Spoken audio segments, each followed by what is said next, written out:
ఆ, ఇక అది నమస్కారం సార్. అది అప్పుడు మనం జర్నలిస్టులుగానే ఉన్నాం కదా మీరు కూడా. అవును. ఇప్పుడు అది వింటే ఏంటి పరిస్థితి? ఆమె అన్న దాని మీద మీ రియాక్షన్ ఏంటి? అంటే కవిత గారు ఇప్పుడు చెప్తున్నారు కానీ దాదాపు ఉద్యమ సమయంలో కవిత గారు కూడా ఏం చేతులు ముడుచుకొని ఏం కూర్చోలేదు.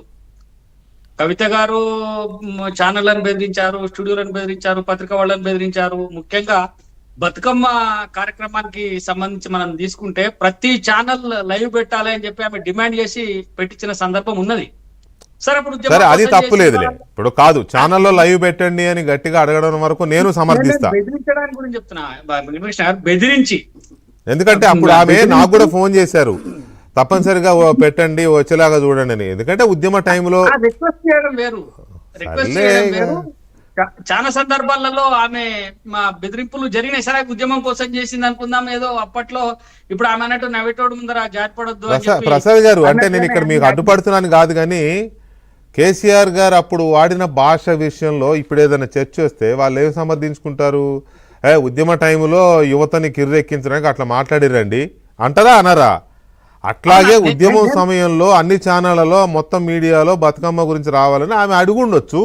What is wrong?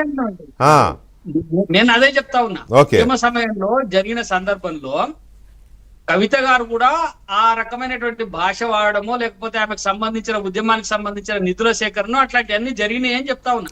వాళ్లే కాదు, ఈమె కూడా చేసింది, చేయలేదని కాదు. అయితే ఎంత పెద్ద ఎత్తున ఎవరెంత చేసిండ్రు అనే దానికి లెక్కలు మన దగ్గర వాళ్లే చెప్పాలి. కానీ అందరూ చేసినటువంటి సందర్భం అయితే ఉన్నది ఒకటి.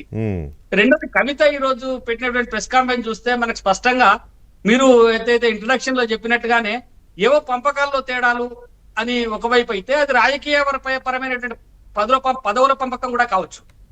నాకేమనిపిస్తుంది అంటే, ముఖ్యంగా కేటీఆర్ గాని కవిత గాని ఇద్దరు ఎక్కడో లోపల కలిసే ఉన్నారేమో అనేటువంటి ఒక డౌట్ కూడా వస్తుంది. ఎందుకంటే హరీష్ రావు గారిని ముందుగా పార్టీలోంచి పంపించాలనేటువంటి ఒక కంకణం గతంలో, అంటే గత 10 సంవత్సరాల నుంచి కూడా ఇది ఒక అంతర్లీనంగా ఆ చర్చ నేను కూడా విన్నాను. కానీ చాలా హైలీ సోర్సెస్ బీఆర్ఎస్ లో అంటే చాలా హైలీ సోర్సెస్ అదేం కాదులే అని కొట్టిపారేశారు. నేను గత దశాబ్ద క్రితం జరిగినటువంటి సంఘటన మీ ముందుకు తీసుకొస్తాను. గతంలో ఒకసారి నాగార్జున సాగర్ లో బీఆర్ఎస్ పార్లమెంటరీ పార్టీ ఆ తర్వాత వాళ్ళ పిల్లలు జరిగినప్పుడు కేటీఆర్ గారిని వర్కింగ్ ప్రెసిడెంట్ చేయాలి అని చెప్పి ఒక చర్చ వచ్చింది. ఆ చర్చ వచ్చినప్పుడు హరీష్ రావు గారు, ఈటల రాజేందర్ గారు దాన్ని తీవ్రంగా వ్యతిరేకించారు. అంటే వాళ్ళు తీర్మానం పెట్టక ముందే ఇష్యూ లీక్ కావడం వల్ల బాగా వ్యతిరేకించినప్పుడు అది వెనక్కిపోయి, దాని తర్వాత ఎప్పుడైతే ఫుల్ ఫ్లెడ్జ్డ్ గా మన కేసీఆర్ గారు రెండోసారి అధికారంలోకి వచ్చిన తర్వాత మాత్రమే కేటీఆర్ గారిని వర్కింగ్ ప్రెసిడెంట్ గా పెట్టడం జరిగింది. అంటే అప్పుడున్నంత బలం అప్పుడు మొదట్లో కాబట్టి హరీష్ రావు గారికి, తర్వాత ఈటల రాజేందర్ గారికి పార్టీ మీద ఉన్నటువంటి పట్టు కొంచెం సడలిన తర్వాతనే కేసీఆర్ గారు కేటీఆర్ గారిని ఒక పూర్తిగా పార్టీ తెరపైకి తెచ్చినట్టుగా. నిజమే. ఇప్పుడు ఒకటి వాస్తవం ప్రసాద్ గారు, ఆ చర్చ అయితే ఉంది. కానీ ఇప్పుడు హరీష్ రావు గారి విషయంలోనో లేకపోతే కేటీఆర్ గారి విషయంలోనో ఎవరేంటి, వీళ్ళు కలిసి ఉండి డ్రామా ఆడుతున్నారా అనేది సెకండరీ. వాళ్ళ చర్చ, ఆ చర్చ మీరు అన్న పాయింట్ నేను కూడా విన్నా అని చెప్పాను కదా, పైన వాళ్ళని అడిగాను, చాలా టాప్ సోర్స్. సో ఇక్కడ పాయింట్ ఏంటంటే, ఫస్ట్ పాయింట్ మనం తీసుకుంటున్నది, ఉద్యమాన్ని అడ్డం పెట్టుకుని వీళ్ళు దందా చేశారు. ఇప్పుడు అదే కదా ఆమె చెప్పింది, అదే ఇంకా చాలా ఉన్నాయని చెప్పింది. ఎవరు చెప్పారు?